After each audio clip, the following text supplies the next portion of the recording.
मंचली बहू और होशियार सासू माँ। गांव के चौधरी साहब की हवेली में आज खुशी का माहौल था। उनके छोटे बेटे रवि की शादी थी। पूरा घर मेहमानों से भरा हुआ था। हर तरफ गाने बजाने की आवाजें गूंज रही थीं। और हो भी क्यों ना, आखिर चौधरी साहब गांव के सबसे सम्मानित व्यक्तियों में से एक थे। उनकी पत्नी यशोदा देवी एक तेज तर्रार महिला थीं, जिन्हें पूरे गांव में होशियार सासू माँ कहा जाता था।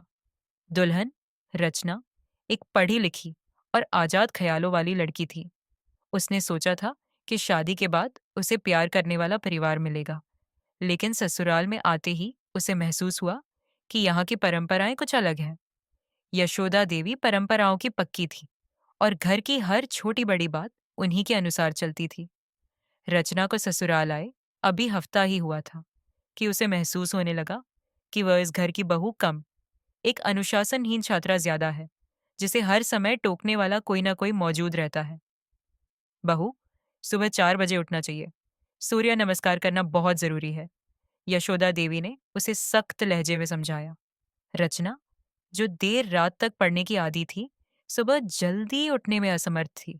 उसने मन ही मन सोचा, सुबह 4 बजे उठकर क्या आसमान में सुराख कर दूंगी। लेकिन सासू माँ की बात टालना भी आसान नहीं था।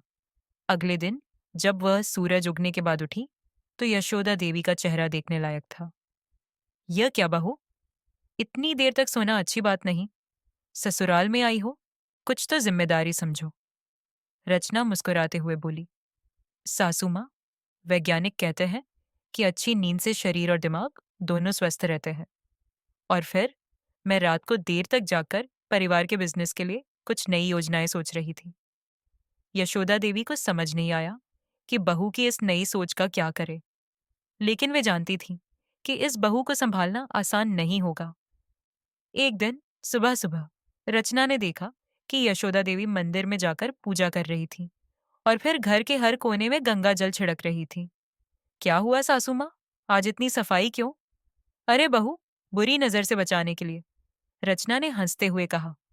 सासू माँ, यह सब मान्यताएं तो ठीक है, लेकिन क्या आपने सोचा है कि अगर घर को गंगा जल से साफ करने के बजाय हम घर के कोनों में कचरा जमा न होने दें, तो यह ज्यादा कारगर होगा?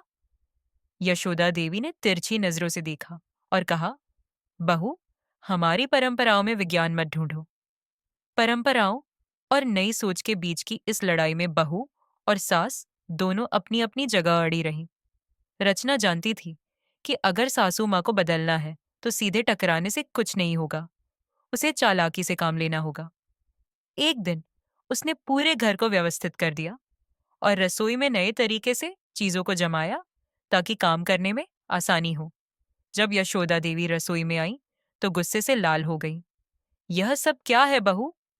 सासू माँ, मैंने सब कुछ इस तरह व्यवस्थित किया है कि आपको कम मेहनत करनी पड़े। अब आप बिना झुके सब कुछ आसानी से उठा सकती हैं।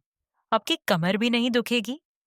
यशोदा देवी ने कुछ सोचकर देखा और फिर बिना कुछ कहे वापस चली गई। अगले दिन उन्होंने खुद रसोई में नई व्यवस्था को अपनाया, बिना ये माने कि यह बहू की योजना थी।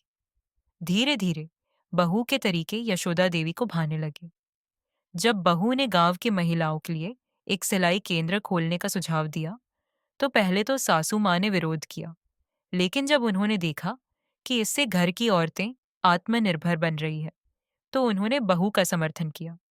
एक दिन गांव की औरतें यशोदा देवी से कहने लगीं, सासू माँ, आपकी बहू तो बड़ी समझदार है, उसने हमारे घरों की हालत बदल दी। यशोदा देवी गर्व से मुस्कुराई, हाँ हाँ, मेरी बहू मंचली तो है, लेकिन होशियार भी कम नहीं। रचना और यशोदा देवी के बीच कई मतभेद हुए, लेकिन अंत में दोनों ने एक दूसरे से बहुत कुछ सीखा। जहां यशोदा देवी ने नई सोच को अपनाना सीखा, वहीं रचना ने यह जाना कि परंपराओं का भी अपना महत्व होता है। अब जब घर में कोई नई परंपरा जुड़ती, तो यशोदा देवी पहले पूछती, बहू, इसका कोई वैज्ञानिक कारण भी है या यह सिर्फ मान्यता है? और रचना मुस्कुराकर कहती, सासू माँ, आपकी परंपराएं अब मुझे भी अच्छी लगने लगी है। इस तरह मंचली बहू और होशियार सासू माँ की यह कहानी सिर्फ टकराव की नहीं, बल्कि बदलाव, समझदारी और आपसी सम्मान की कहानी बन गई।